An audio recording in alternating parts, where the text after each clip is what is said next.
Welcome everyone to the March 18th Casa de Oro Alliance General Assembly. My name is Lisa Stewart and I'm the co-chair of the Alliance's Government Affairs Committee.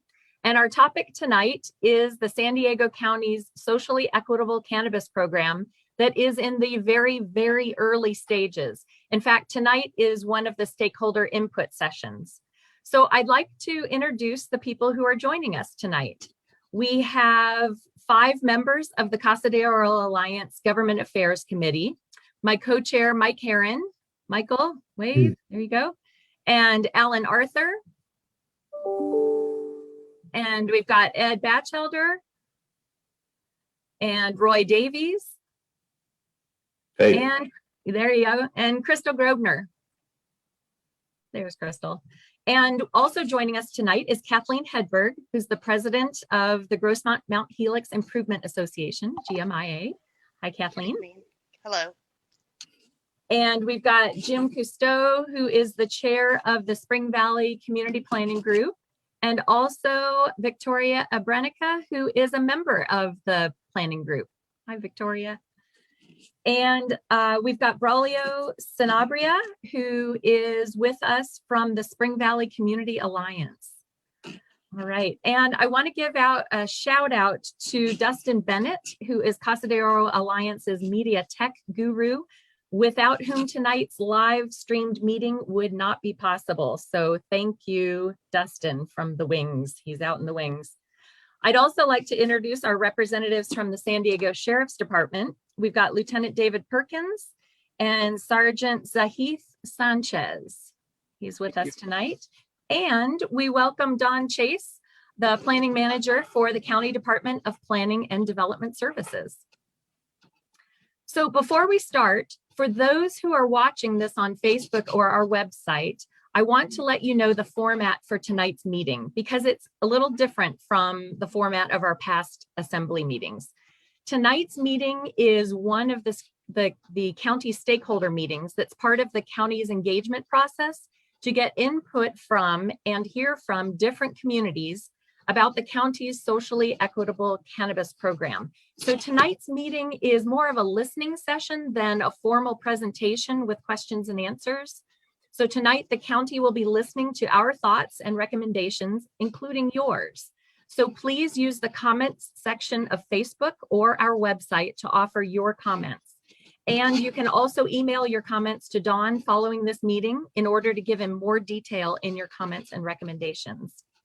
So we want you to know that the county is at the very beginning stages of this project. Nothing has been decided yet or put into a plan yet. That's our goal today, is to help give some input for that program. And I also want to say up front that at tonight's meeting, we will not be debating the pros and cons of Prop 64 or whether or not cannabis should be legalized or not. Rather, tonight's focus is to present our recommendations, concerns, and opportunities that can help shape the county's land use policy within this new socially equitable cannabis program. You'll notice that we have Lieutenant Perkins and Sergeant Sanchez from the Sheriff's Department. They are here tonight to listen and to provide some clarification if needed, but they're not here tonight to talk about the illegal dispensaries. If you have concerns about illegal dispensaries, you are welcome to put them in the comments. We will make note of them, but even better, you can send your concerns directly to Supervisor Anderson's office. His website is supervisorjoelanderson.com. And on his homepage, there's a button that you can click to report illegal pot shops. So tonight, Don Chase will go through his slides so that everyone has the overview. And then I will moderate a dialogue where each of the folks here on our screen tonight can share their most important comments and recommendations. And that's when we want to hear from everyone who's watching tonight in the comments section. Okay, so let's get going. I'm going to turn the agenda over to Don Chase. Thank you, Lisa, so much. I appreciate it. We've been looking forward to this event here for a couple of weeks now, and just wanted to thank the members. And Don, you took yourself off mute, or you need, Don, you're on mute. Sorry about that. I was having some technical difficulties with my keyboard here. I just wanted to say thank you for taking the time and the opportunity to let us present with you all this evening. And thank you to the Alliance members for having this opportunity. So like Lisa said, I'm here to represent the County of San Diego project team working to develop this new county cannabis program. We'd like to provide a brief overview of the recent board direction from January this year and cover a few key issues and opportunities. But again, the main purpose of this presentation is just to provide some helpful background material. Just real quick, for those of you who maybe not familiar, in 1996, Proposition 215, Notice of Compassionate Use Act, really kind of kicked off cannabis in California. Full 2 decades later, after that, we had Prop 64, known as the Control, Regulate, and Tax Use of Marijuana Act in 2016. And then that was really the start of the legal cannabis market in California. However, in 2017, the County Board of Supervisors banned the expansion of commercial cannabis activities in the unincorporated and enacted a moratorium with a sunset clause for the existing medical cannabis facilities to close down in 5 years. In other words, before April 14th of 2022. And then just this year in January 27th, 2021, the Board of Supervisors directed the county staff to get started on a new socially equitable cannabis ordinance to replace the old code and lift the moratorium. So in short, we're now in the early stages of information gathering, analysis, developing a new draft ordinance. It's our priority right now currently to receive stakeholder input and prepare for a return to the board in June and again in September with additional updates and information for the board to consider. Just a few of our program goals. The direction in January definitely included a focus on outreach and engagement. And the purpose of that outreach is really to, just like Lisa said at the beginning of this conversation, to better understand potential issues and opportunities and receive your inputs early in the process and throughout the process to ensure that the amendments and the ordinance updates are custom and well designed for the unincorporated. We want to be sure that we're providing a full opportunity for all types of stakeholders to engage in the discussion throughout the process. So again, our purpose tonight is really just to be here to listen and answer any questions about the process you might have. Okay, so here's a look at some of the stakeholders that we've actively been engaged with. We have a much larger list on our website. There's about 30 meetings that have already been held with various groups and individuals. Again, we're looking forward to continuing that process, and we'll be continually engaging throughout the ordinance development. Another goal that we have related to that, to the actual ordinance, it is the development of a planning process that looks at all types of cannabis uses to evaluate the compatibility with existing zoning categories such as commercial and industrial and agricultural. We want to look at the component parts of the county regulatory code that governs those types of licenses and ensure consistency with the state law so that there's no redundancies and there's no delays and confusion between the state requirements and the county code. And just to let you know, there may be some interim changes before we do a comprehensive update in order to address that 2022 timeframe for those existing cannabis businesses. So all of that remains to be seen exactly how it will be handled, and we'll be communicating that in our return to the board. Permitting cannabis operations is obviously an important aspect of the project. There's a lot of variables to consider. We're talking about permitting and permitting systems. The board direction included some specific objectives related to organized labor and ingestible cannabis products and on-site consumption, and we're figuring out exactly what those items mean and what they could possibly mean to our ordinance development process. So it really remains to be determined exactly how the zoning code and regulatory code changes will address each of those items. But again, that's why we're here listening tonight and wanting to get your inputs. Enforcement, Lisa highlighted this as a topic. I mean, there's two kind of main categories of enforcement that we're talking about, and as it relates to the zoning ordinance, we have the enforcement related to the illegal side, and then the enforcement related to the compliance of legal cannabis in the terms of the county and state laws. So unlicensed and illegal cannabis cultivation and sales of cannabis involves coordination and partnerships with federal authorities and law enforcement and the district attorney. And really that's on a parallel path, separate from what the work we're doing, working on the ordinance. The county's code compliance division are really the ones that respond from requests to residents to investigate concerns related to ordinance and compliance with existing code and regulations at the county level, and then they elevate that as appropriate to local law enforcement. Just to kind of wrap this up, in terms of the enforcement conversation, we're obviously looking as part of our analysis at local compliance and violation statistics to better understand the existing potential issues related to unique areas throughout the county. So our priorities of future enforcement can definitely be discussed as part of the ordinance development, but by and large, law enforcement will remain largely consistent with the way it is being approached today. Social equity. So a central component to this whole project is social equity. So the board defined the purpose of equity component as providing individuals with past cannabis arrests or convictions, or those that were low income or lived in high risk communities with disproportionately impacted areas with social equity, access, and business opportunities. So in other words, the program needs to include opportunities for those previously disadvantaged communities and individuals. Again, our role is to facilitate an inclusive process and provide policy options and solutions to address these challenges and opportunities, including social equity. So again, it's not clearly defined exactly who qualifies and what the process will be at this point. We're still in the very early stages. Just to wrap up, we have been in communication with a lot of other jurisdictions throughout the state. We have some good ideas on what has worked in those areas and what has been a challenge in terms of environmental review and requirements and permitting processes and land use and zoning restrictions and other limitations.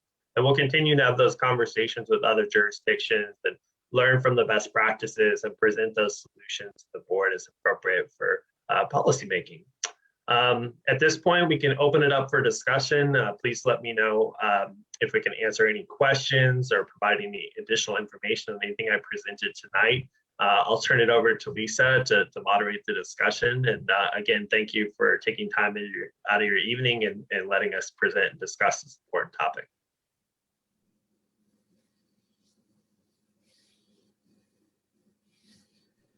There you go. Thank you very much, Dawn. Yep, there we go. Okay, so let's start our dialogue or discussion with comments or recommendations about regulations or zoning or ordinances first. So with our folks who are on the Zoom screen, raise your hand. You can either raise it like this or your icon and let me know so that I know who wants to be called on. So I've got Ed. Anybody else want to chime in? Okay, and also Braulio. Okay, go ahead, Ed, and then I'll call on Braulio next. Great. Lisa, thank you very much. So some of us that are on the Government Affairs Committee, we basically put together a list of high points that ought to go in a cogent zoning ordinance to comprehensively regulate all the aspects of cannabis that Don just talked about. So not just retail sales, but cultivation, manufacturing, production, distribution, et cetera. So we have a list of 10 points. I won't go into great detail. As Don said, there's a lot of detailed issues with respect to how zoning works. But let me just start quickly with these 10. I'll keep them simple. So one would be, don't just allow cannabis uses in any of the county zones outright. Don't make these entitled uses. They should be subject to a conditional use permit or a special use permit or some other form where you have a much greater degree of discretion and control as a government agency. So number one. Inside that use permit, there should be things like location of the facilities on visibility, lighting, and other types of public safety considerations, adequacy of circulation and parking, customer volume and facility occupancy levels, operating hours, on-site security, spillover effects, noise, odors, lighting, loitering, etc. And then some limit about advertising activities to avoid overexposure. And we've seen quite a bit of that here. The other would be to require 1,000-foot separation between cannabis uses. So let's say in terms of retail sales, storefront outlets, rather than the 600 by the state. So we'd have 1,000 feet from that and 1,000 foot from sensitive receptors that I'll touch next. You can use a door-to-door measurement. We understand there's a lot of nuances about how it gets measured. We realize too that if you use parcel boundaries, some areas of the county have very large parcels. And if you went property boundary to property boundary, if you had 1,000-foot separation on that, it might be unreasonable. The property's 50 acres big. So I think there's some variation, and also the size and the parcels and the urban fabric of the supervisorial districts are different. It's not a one size fits all. So we'd ask you to take a look at that. Pay attention. The other would be 1,000-foot minimum separation between cannabis related uses and sensitive receptors, things like schools, parks, libraries, daycare centers, churches, boys, girls clubs, youth sports fields, etc. And again, lots of issues about how to measure that, and we won't go into that right now. The other would be to establish separation and I would suggest concentration standards for the location of cannabis facilities. And so that's in themselves. So you want to avoid over concentration. Some of those 1,000-foot separations I mentioned before begin to take care of themselves, certainly in urban areas where sensitive receptor land uses are present. However, there may be other cases you need to look at that. The other one would be to make sure to look at over concentration or separation between cannabis uses and existing adult or risk-related uses, nightclubs, bars, lounges, those types of things. So some areas, like for instance, Casa de Oro, we already have a great overconcentration of some of that. So I think this idea of, are we creating these enclaves that you need to watch? The other would be regulate all of it, not just retail sales. We often put a strain on the end of the pipe, but we don't constrain the production side, and you end up with gross oversupply and a huge black market dynamic. This has happened in other states. Oregon is classic for it. So I think you really do need to watch production limits and things on other parts of the cannabis program, not just the retail sales constraint side. The other would be for considering whether you would allow for cannabis deliveries in entirely or at least in part as an adjunct to retail storefronts. So if you have problems citing retail storefronts and the industry feels overly constrained, deliveries reduce a lot of the issues that have concerns about retail storefronts. They just go away with that. San Luis Obispo is a delivery only. Don't know that'll work here in the county, but looking at both aspects, I think is important. The other would be to prohibit on-site consumption or use and cannabis lounges. Let's just not do that. And then outside special events and things, probably look at really placing some limits. We had a few things we've seen here in Casa de Oro that were a little not so good.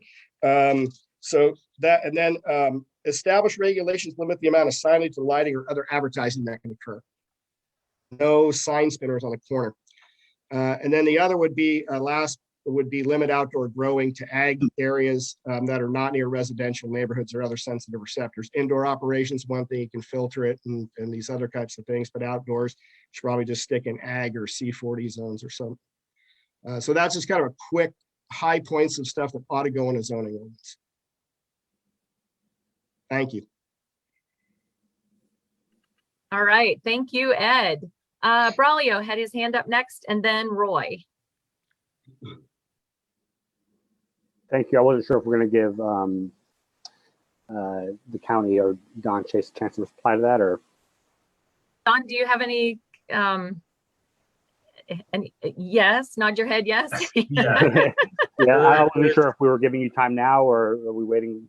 I just wanted to respond to one point that Ed brought up that I think is really important clarification between legal cannabis and illicit cannabis. I completely understand where you're coming from with the oversupply and having too many people growing might mean too much product. Mhm. would fall in and create a public health risk. With legal cannabis operators and legal cannabis retail, all of the products tracked literally from the time it's planted as a seed and even the seed to who it's sold to, and the ID and the chain of custody along the entire process. And if any business, it's a legal business in cannabis, is not in compliant with that, they'll lose their license and be put into a provisional or some type of corrective situation with the state. So all of that's tracked on what's called a metric system. If anybody is interested in looking it up, it's a blockchain-based system that tracks all the product. So if the product is not reaching its destination, it can't be sold.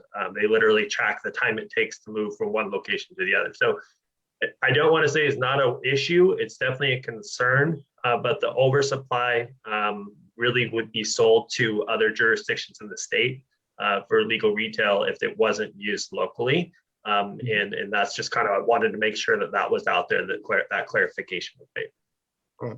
Appreciate that very much, Don. It's just, there's some documentaries before, I think, statewide in California, even in a legal system, there was almost a 10-to-1 imbalance at one point. Production way outstripped the ability to move that much product through the entirety of the legal outlet system in the state. For sure. And admittedly, this system has only been in place and fully implemented in the last couple of years. So there's surely been cases in the past where that has occurred. But to our knowledge, the new system is now fully in place and required by the state to maintain licenses. Yeah, and the real downside was just those places came up way short on anticipated revenue, as a result of black market dynamics. Anyway, thank you. Braulio. Hi, thank you. I wanted to sort of add a couple of comments and one question to the zoning aspect of this conversation. What I'd like to see, if possible, is a limit to the amount of any cannabis-related industry, whether that be cultivation or processing or distribution, any of those businesses, if we can limit that somehow to the number of adults that we have in a CSA area or in all of Spring Valley. If we have 30,000 adults over 18, then we have one or two businesses that are related in the cannabis industry. That's one comment. The other zoning is I'd really like to see single family homes and apartments, the language really in there to assure the residents that they're not going to have a cannabis dispensary or any other related industry a block from their home. So those are my comments. And as far as my question, I'd like to kind of know if the county has any plans to create an actual business license, a business regulation, and not just for cannabis, but for all businesses in general, so that the sheriff's department and law enforcement and code enforcement can actually do something about the business side of the operations. Good question. Don, do you want to? Sure. I'll jump in there. So I completely understand what you're saying about limiting the operation proportional to the size of the community or where it's been cited. And we're definitely hearing some different jurisdictions that have applied some different approaches. There's something on the retail side that we're learning about, which is sort of like a market ratio of a dispensary per 1,000 residents, per 5,000 residents. We've heard a statistic just today from talking with an industry professional that said, some jurisdictions are going as low as one facility to 5,000 residents. Other jurisdictions have said one facility for 75,000 residents. So there's quite a bit of variation there. And there's also some business decisions for those operators to consider if those types of limitations would work for their business case and business model. So that's something that we can definitely consider. Other jurisdictions have done it, so it wouldn't be the first, and I can relay that suggestion back to our policymakers as part of the dialogue. As far as being protected in single family homes and apartments, completely understand the concerns there. In the business relations, and maybe I could let Lieutenant Perkins kind of speak to that from a law enforcement side. As far as the I'm sorry, Mr. Sanabria, are you talking about, they're gonna create are they gonna have to get a normal business license, or they're gonna create some kind of new business license? You're muted. My understanding, as far as what the county regulations are for businesses in general, if I wanted to go out and sell socks on the street, Right. I'm not necessarily going to be in any kind of legal trouble with that. And the sheriff's department can't tell me to move off the street because I have the right to do that. You know, so how is it that we have businesses, illegal businesses, that say they have the right to sell marijuana or cannabis? Well, I can tell you, it's just like any other business. Obviously the illegal dispensaries don't have valid business licenses, and once we get the ordinances in place, the new dispensaries that are legal will have the proper licensing. But just like we can now, I won't use marijuana as, but just example, a restaurant that doesn't have a business license or a food license, we can absolutely cite for that. And then that's where we work hand in hand with code enforcement. And if there's anyone from code enforcement on, they could probably answer that better, but we definitely will have the leverage there's codes already in place that we can go after, along with other new laws that, that are written. So I guess my question, from a sheriff's standpoint, is there a law that could help you regulate these businesses better? That as an organization, as a community member, can we advocate for? Yeah, I can tell you there's already a lot of laws in the books right now that we currently use, both in the health and safety code, the penal code, and as well as county ordinances. And we currently do use them, and we currently work hand in hand with code enforcement when we shut down these illegal dispensaries. Once we get the new laws written for the legal dispensaries, we'll have even better leverage, because we'll be able to focus more on the dispensaries that are not, following the provisions. Yeah, and I think that's part of our concern is as community members is we already have laws that are supposedly being used to shut down dispensaries, but we still have dispensaries. So if we have illegal dispensaries, will that somehow wave a magic wand and all of the illegal ones go away? That's to be seen, but you're absolutely right. And I can tell you, the sheriff's department prioritizes shutting these places down, and the board of supervisors is also helping out the sheriff's department with funds for enforcement on these places. And I know it seems like, because there's a lot of them, that they're all over the place, but I can tell you, just in the sheriff's department, we've just in the Spring Valley area, we've shut down almost half of the dispensaries that were opened up in just the last year. So we definitely have been busy. It takes a lot of resources, but we definitely are still focusing on shutting them down. And there's definitely many less facilities than there were a year ago. So well noted that Braulio, and I think all of our concerns and everyone out in the community who's watching this, we want to make sure that this is addressed this topic is definitely addressed in the cannabis program that is implemented. So for sure, duly noted. And I'm going to put a plea out to everybody who's watching to go do some research and find out what some other communities are doing, and share those examples with the county. Because we can all do our part to help find some of the solutions that have been successful in other communities. It doesn't even have to be West Coast. It could be a whole nother state. So anyway, I put that challenge out there. Roy, you had your hand up, but I noticed, Connor, you took yourself off mute a couple times. Do you want to chime in? Just really quick, thank you, Lisa. Wanted to add in just to clarify part of our interactions with the sheriff department. So I work for code compliance and represent PDS code compliance. Essentially, we're coming at this from two different sides. The sheriff is covering the criminal end of this. We're covering what I'm going to call the civil end, or the zoning ordinance, the building code, those sorts of things. As a part of this, we've been directed by the board to continue our efforts with the sheriff and increase our efforts with the sheriff to not only collaborate from a law enforcement standpoint, but also change some of the existing rules and regulations that we have in place as it applies to these sorts of zoning ordinance or land use issues.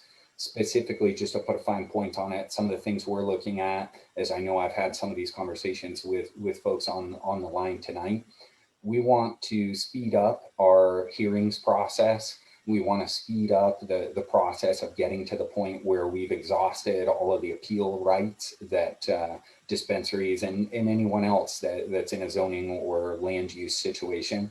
So we're really looking at updating all of our ordinances to increase our enforcement ability on the civil side, and certainly continuing to work in lockstep with the sheriff to have their support from law enforcement. So thank you. Roy and then Jim. Hi, thanks. This is Roy. So a couple things on the illegal dispensaries. I would just encourage that whatever comes up with this ordinance, of course, has to have some meat to it to shut down the illegal. One of my concerns would be if there's not, there will be illegal dispensaries operating while legal dispensaries are going through the permitting process and doing this legally. And those illegal dispensaries are not going to go away until something really happens on the ground. I could easily see these things all operating in parallel until the county really gets their handle around shutting this stuff down. That's all I'll say about that. From the zoning point of view, if there is a 1,000-foot buffer to any residential properties, and speaking for someone with an eye towards Campo Road and Casa de Oro, there would be no marijuana dispensaries on Campo Road if there is a 1,000-foot buffer to residential. So perhaps that's a good thing, I don't know. But there is a manufacturing zone where Deering Banjo is, and there's sort of this outlier. They're all on their own out there. So that could become a cultivation or manufacturing facility, at least according to the draft ordinance that I read through from the county. These are high profit businesses, and it's not unexpected that they will make a huge retail offer for that property to the Deerings, and who knows what's going to happen. I think it's just something that we have to be conscious of as we specifically tailor this zoning ordinance to Casa de Oro. That's all I have to say. Thank you. Thank you, Roy. Any comments back for Roy from the county? Okay, I'm going to have Jim speak. Hi. When you look at the way the zoning lays out in Spring Valley, including Casa de Oro, I mean, it's a hodgepodge. For many, many years, Spring Valley has suffered from zoning that never was done with any logic or intellect involved. It just sort of happened. And historically, that's been the case. So that's going to be a major challenge. It would be, I think it would be really good to have an expert legal person involved with our group who could really tell us what the potential laws or ordinances, how they could be written in such a way that the moment an illegal dispensary opens up, you could, law enforcement could go in, or zoning code enforcement could go in, recognize there's not the requisite permits to operate that facility, and immediately shut it down, confiscate all product and all cash. I mean, going through these appeal processes, that it's kind of like, I was involved I taught automotives for many, many years, and we have illegal smog shops that do illegal smogs. They're rampant. And it takes the Bureau of Automotive Repair a significant length of time to do the investigation and eventually shut down the shop, take away the license of the individual doing the illegal smogs. But they make so much money in the process of doing these illegal smogs that they don't care if they lose a smog machine or one of the cousins loses his or her license, it's in their business plan that they know it's going to take a year, 2 years, 6 months, whatever, to shut down the operation. They make so much money that there's no disincentive to doing it. I'm curious as to what we can do legally to make it possible to immediately shut down illegal dispensaries. Yeah, Jim, thank you for sharing that. And Ed, I know that you have your hand up, but I'm also watching the clock. And I think this is a good segue into talking about enforcement, because that's the other category, one of the other categories in the cannabis program. So Crystal, do you want to start us off there with talking about enforcement? Sure. I'm going to switch my points around since everybody wants to talk about the illegal dispensaries. First of all, I have 2 points to make about enforcement, 2 general points. First of all, if we legalize cannabis in unincorporated areas and we still have illegal dispensaries, then we have failed our communities. The money that we generate from this legalization really needs to be able to support the enforcement that is required to keep our communities safe and keep this away from children as well, from children and youth in the communities. So Dawn, I want to thank you for kind of explaining a little bit about the illegal dispensaries. One thing is that we need it to be so painful for illegal dispensaries to be running their businesses. I've emailed the county sheriff, and I know that it takes a lot of money and it takes a lot of effort to be able to shut them down, and then they reopen the next day. There's not enough teeth in the current legislation, policies, ordinances. There's just not enough there to properly support the rule that we will not allow illegal sales of marijuana. So we need there to be so much within the policies, within the code that make it so that there's no way that they can fall through the nets. We can't have illegal dispensaries and legal dispensaries next door to each other because the legal ones will not survive. We need a procedure for landlords to become notified by the county and have a limited amount of time to take action and evict their tenants. The landlord issue and the tenant protection laws make it impossible for enforcement to take place. It makes it impossible for the sheriff to do their job. And so the landlords need to be held accountable. There needs to be a lot of everything in there for the landlords to be able to take accountability and take action. Let's see. I think that covers everything for the illegal dispensaries. The other request is that we would like for enforcement, we would like to designate or have you designate a department of inspection and code enforcement. And this might very well be a part of what Connor, what your department does. But similar to ABC, like how you have decoy employees that go in and ensure compliance and that they're not selling to youth, things like that. We need a department that's really strong. They're not spread thin, and they're able to go in and ensure that everything is up to the code that you write. And that's all I have for enforcement. Yeah, that there could be some money that goes to fund the enforcement of it. Don, you have your hand up. Yeah, I just wanted to clarify on one point. One key important point is youth access, and that's a real scary thing because right now we have unlicensed shops, and we don't know if they're checking IDs or not.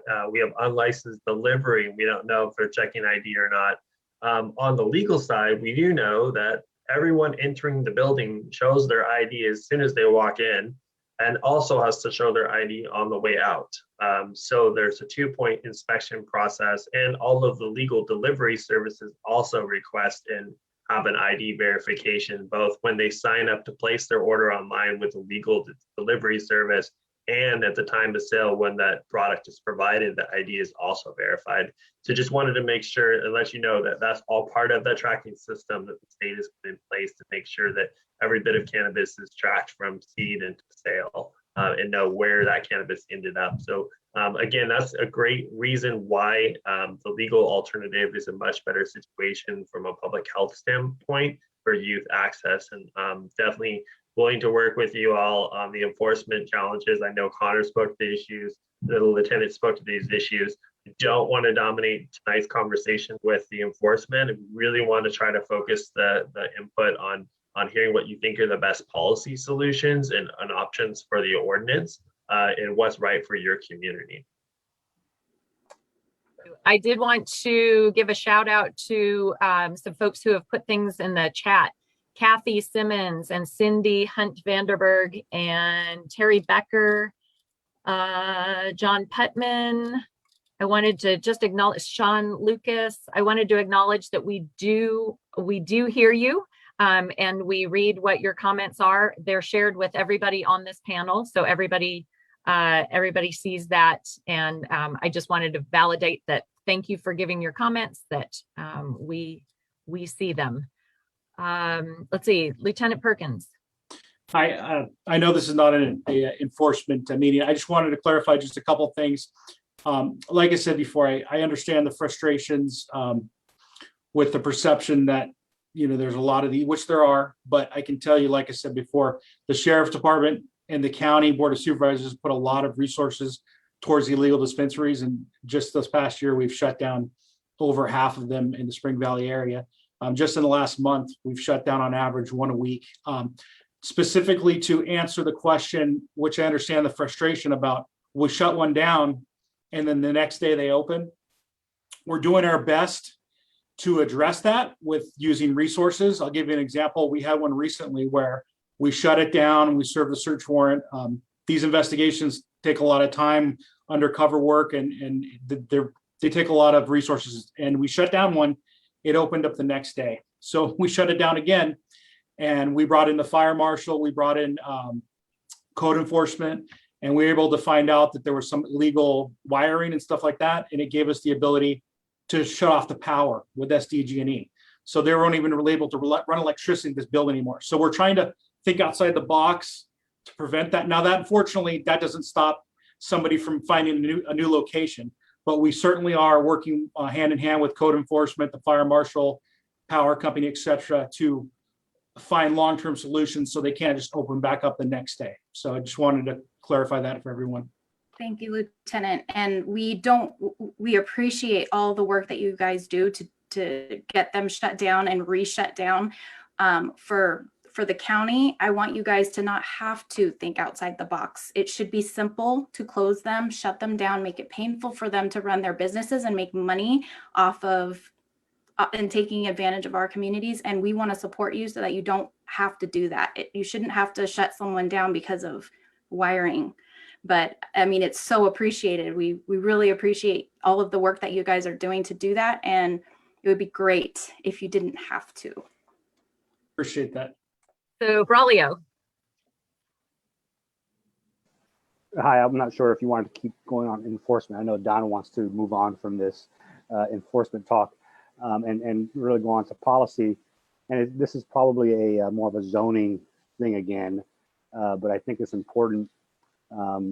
Or is it maybe it's a tax part? I'm not sure, but I want to see some of the sales of legal cannabis in the county coming back to the underprivileged areas of Spring Valley specifically, creating better schools, better parks, and then really having grants for unrelated businesses that have been affected that are not related to cannabis. You know, here we are trying to, give money to the people who have had infractions in the past, and I think that's a good idea in some ways. But there are a lot of people who have been affected by the war on drugs because their parents were involved with marijuana or cannabis sales, and they want nothing to do with it, but they're still affected. So I want to see grants going to, in general, people of color, underprivileged neighborhoods for unrelated cannabis businesses. Okay, I know that Michael has his hand up, and I'm also watching our time. Can we move over to permitting and social equity, which Braulio kind of touched on? Or Michael, are you still on the enforcement? Do you have something? No, I kind additional of have something on that particular topic itself. on enforcement? No, on the social equity, kind of following up with what Braulio was saying. Cool. I think there's so just to think outside the box potentially. I know that there's a lot of players that want to make a lot of profits in this, but I'd like to try and figure out a way for the policy to support more of these resources staying within the community, where we have what if there was a nonprofit organization, a public benefit nonprofit organization that wanted to make profit, so to speak, off of marijuana and reinvest that into the community rather than into the cannabis industry, so to speak. Could there be ways for nonprofit organizations to participate in this, so that the money that's brought to bear can actually be kept inside the community rather than exported out to other parts of the state or other parts of the country? I think that's kind of where I'm thinking, is where we can keep, because I understand the whole, and maybe you can talk more about the social equity component of this, but I'm thinking not only is that we need to give people chances, but we need to try and keep the resources within our community as best we can.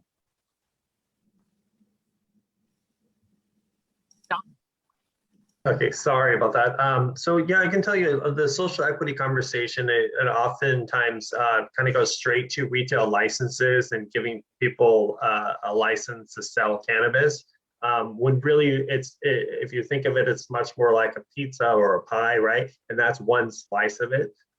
There's like Brilio mentioned, there's lots of different pathways for folks and lots of different programs that could be set up. In the state, there's been programs tried in LA and programs tried in Oakland. Oakland is often pointed to a model of success. And it's really more of an opportunity for you all to weigh in on this aspect of it. Is do you want to promote cannabis education? San Diego State is working on programs. San Marcos is working on programs. The UCs have their medical research into cannabinoids. So there's a pathway for equity participants to enter into education, which then could lead to small business growth and entrepreneurship and giving back and keeping those dollars locally. There's also the broader conversation about the economic benefits of small local cannabis businesses versus out of town, corporate, out of state, international investment coming in and those dollars flowing out. So that's something for you all to consider. And we'd love to hear your inputs and thoughts on that conversation as well as it relates to equity and economics. Okay, Michael, then Victoria, then Crystal. Oh, you're out. okay. I'll get out. I'll lower my hand. Okay, Victoria and then Crystal. Okay, my thoughts are on social equity. So how does the board plan to prioritize social equity, access, and business opportunities? How will they prioritize people of color? And if they limit the amount of cannabis dispensaries in our area, will they put our current cannabis business owners on a priority list? Will they walk current cannabis owners, our business owners, through the process? And if the current law is extremely costly and isn't enough to deter unlicensed cannabis businesses from selling, will the county offer incentives or tax write-offs for these businesses to apply for legal licenses? Will they protect current cannabis business owners who plan to become legal cannabis businesses? What is the county doing to prevent legalization of cannabis businesses from causing further gentrification in our area?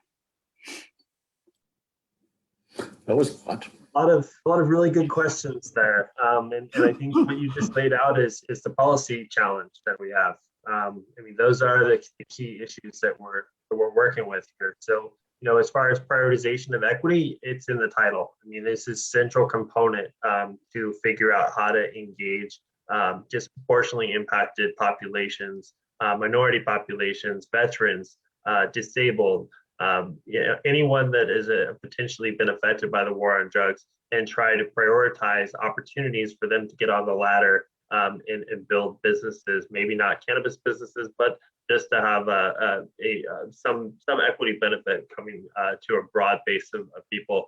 The county has gone so far as to establish an Office of Equity and Racial Justice, which is specifically designed for this purpose, and they will be leading our equity program development as it relates to this effort. So I know Andrew Strong personally. He's a great guy. He's very familiar with the county enterprise and is extremely passionate about what he does. And I'm so excited to have him on board and to see this genesis of this program take place. So lots more conversations to come on equity. As far as current business owners go, yeah, that's going to be a challenging conversation, and where to draw the line with remediation and corrective actions versus giving back to the community and trying to find a legal pathway to do maybe what they're good at. So there could be equity incentives for cultivation rather than just retail.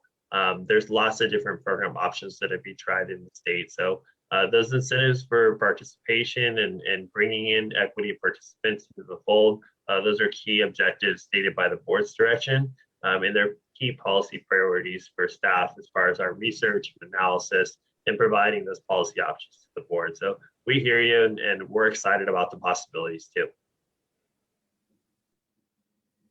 Thank you. Crystal.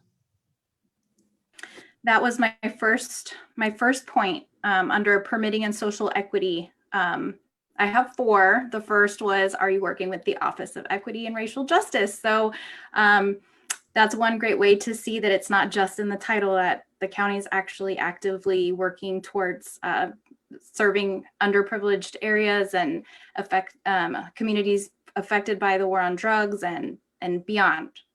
I'm excited to hear you respond with that. My second one is to ensure that you're giving permits to local residents, not outside companies, to take advantage of the new market when we need these jobs here. My third is to offer training and business startup support for new and promising entrepreneurs to be considered. And my last is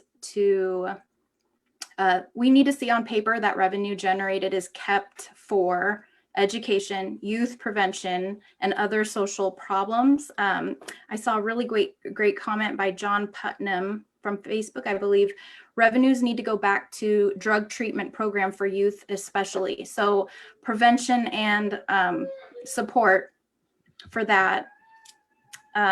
We have a lot of communities in unincorporated San Diego that is already badly affected by drugs and homelessness. And if this ordinance is done right, we will not just protect our communities, but these specific communities will benefit from the decision to allow cannabis sales in unincorporated counties. Thank you. Roy had his hand up. Thank you. And I'm not sure how long my hand stays up there, so I keep missing. There you go. Responding to Mike's comment about reinvestment back into the community where these businesses will be located. Keep in mind that most of these ordinances in the county that are already developed for the cities like La Mesa right next door to us do not have a 1,000 buffer to residential. And if we do hang on to that, it does mean most likely there would be no dispensaries on Campo Road. Therefore, there would be no taxes reaped to reinvest in our community. So these are some of the matrix that you have to think about. Is what's more important, to have a legal dispensary and get some revenue back into the community or not, because you can't have both. So these are further discussions. Thank you. I just add that there's probably a definition about how big of a footprint a community is. I mean, I think about the Casa de Oro planning group area, and I'm sure that the Spring Valley planning group area thinks about that geography as well. It's like how many dispensaries do we need in our planning group areas? Kind of my question. And I saw that that previous ordinance that they had put together, and it was 1,000, and they were saying that there'd be like one in all of Valley de Oro planning group, and maybe one in Spring Valley. I don't know whether or not having just one outlet in all of this one geographic space is appropriate or not, but I mean, it's a community discussion. And I think that's kind of what, from a policy perspective, we really need to keep our eye on, is making sure we don't lose community input into the process. Like how much of a voice can we have as a community on a go forward basis if we have our community planning group engaged? How can we engage our community planning group about how we want to have marijuana or cannabis in our area, and how do we make sure that the planning group has some teeth to be able to have a say in that? Very, very good point. I'm looking at our clock. It's 7:05. We did start a little late, so I'm not, we're not going to shut us off right now. But that raises a really good question about further input. And I think the Casa de Oro Alliance, and I think the Spring Valley Community Association and planning groups and all of our organizations, GMIA, there's lots of opportunities for us to have continued dialogue about this as we move along. So thank you for bringing that up. There was a question in the chat from Thomas Gibaldi about what are considered acceptable cannabis-related conviction arrests to be overlooked during the permitting process for facility ownership. And I had at least two of my friends before this call said, please ask about that. Like, whoa, this program won't be rewarding illegally operating dispensaries and putting them to the front of the line, will they? Or, so I don't know if you had any clarification, Don, about that, because that is a concern about social equity and what that means. Sure, I hear you. I mean, you probably don't want career criminals, selling drugs legally to your friends and neighbors.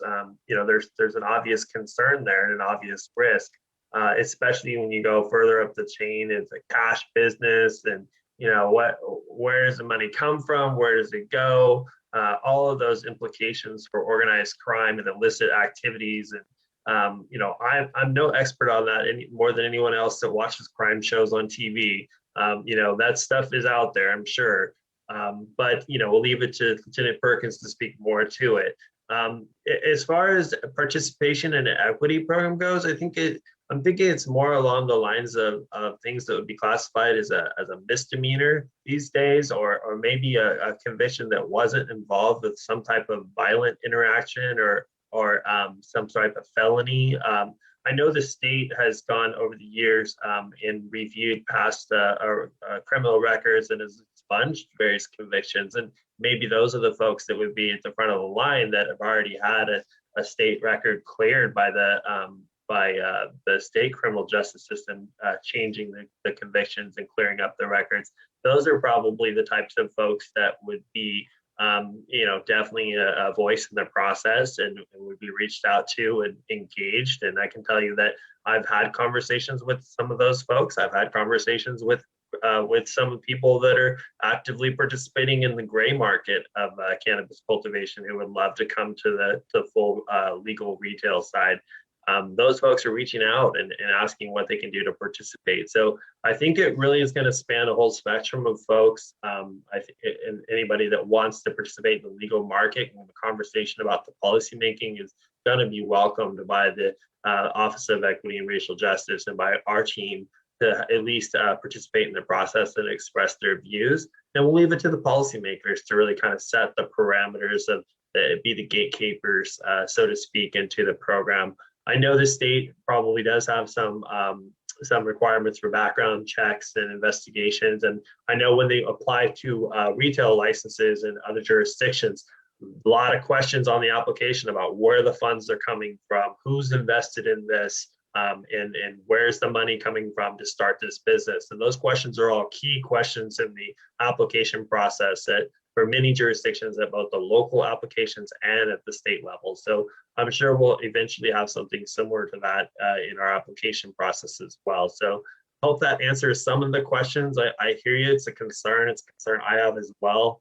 And I think it's something that we can work through together.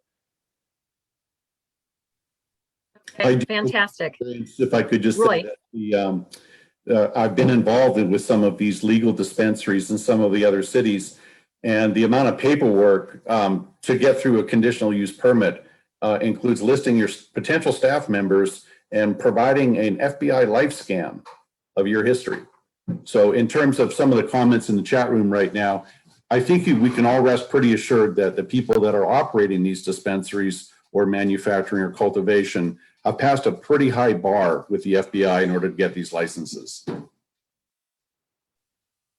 Okay, so I'm watching our clock and I'm going to wrap up our dialogue in about 3 minutes. So Ed, I see your hand raised.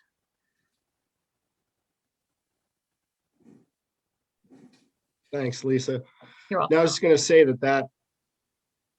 that's a really important point. And basically, the other thing would be when we look at all of the the revenue side, Don, we have all these expectations about big revenue, but again, when you look at the balance of costs, so I don't know how you guys might spread this around. There's usually a lot of pressure and enforcement costs, as Roy just said, placed on the retail end of the pipeline, use permits, reviewing all your staff and all of that.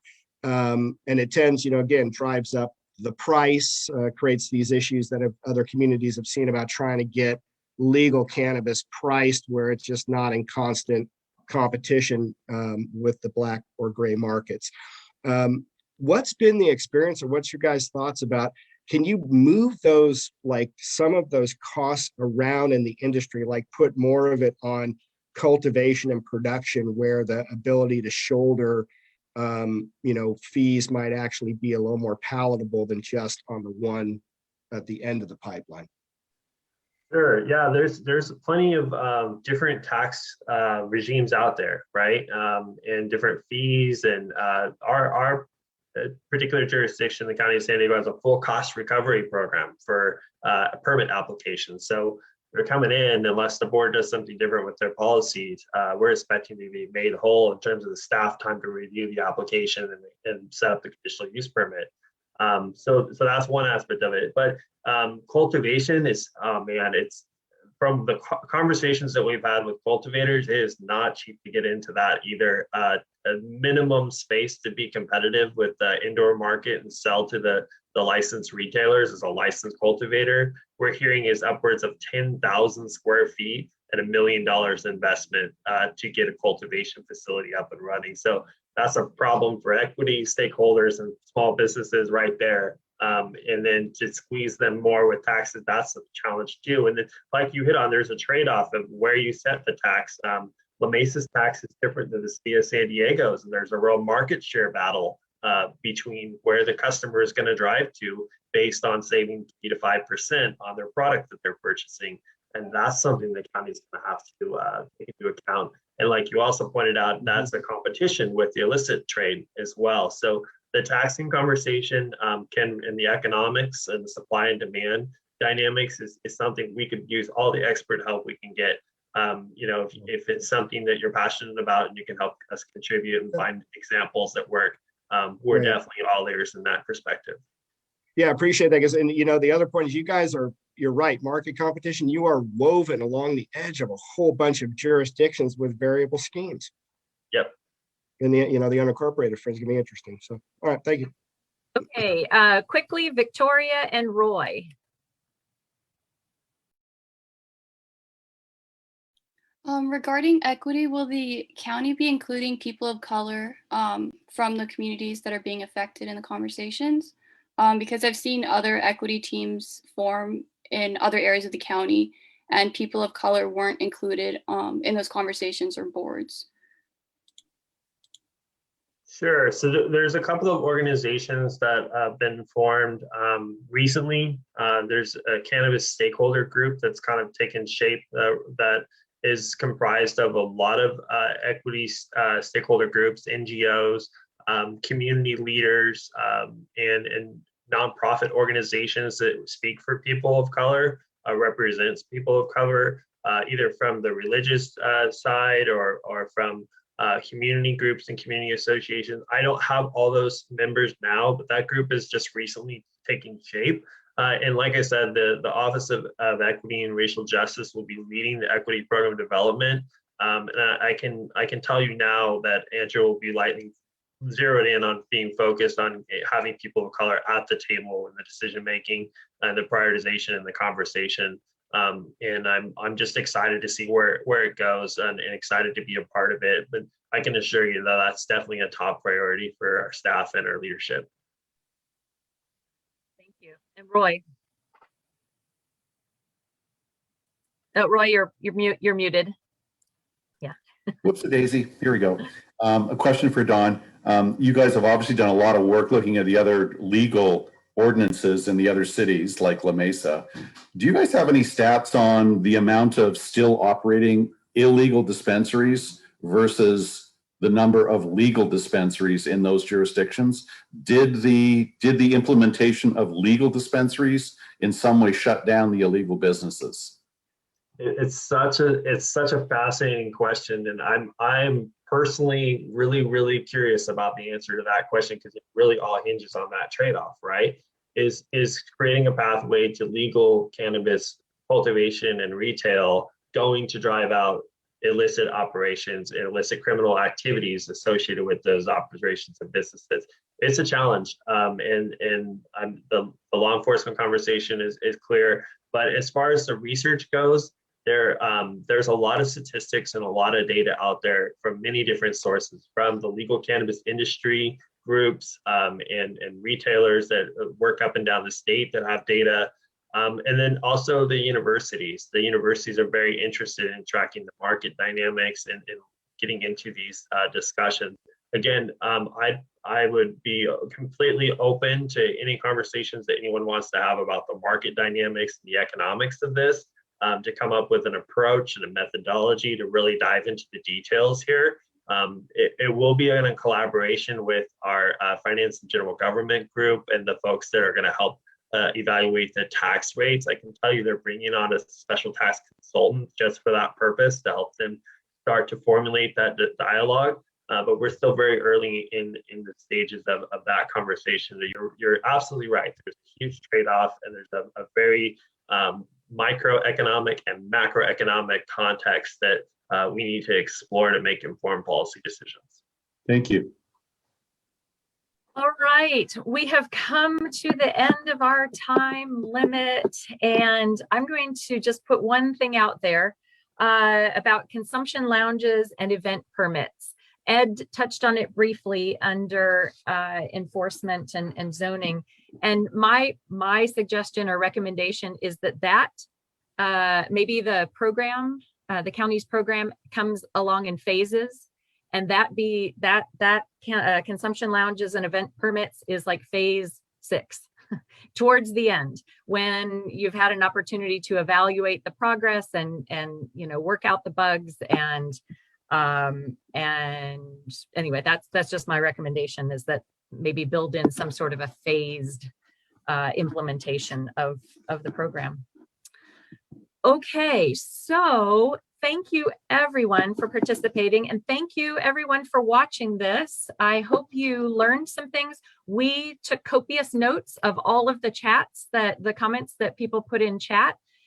So know that your questions and your comments and concerns have definitely been noted. They might not have been publicly called out tonight, but we did capture them. And thank you for your participation and your questions and concerns. And also opportunities. Some people shared some opportunities too, so we're grateful for that. I'm going to end our meeting because this is the Casa de Oro Alliance's General Assembly. At the end of our assembly, we always have a couple of of slides that we encourage people to get involved. So Dustin, I'm going to ask you to share the first slide.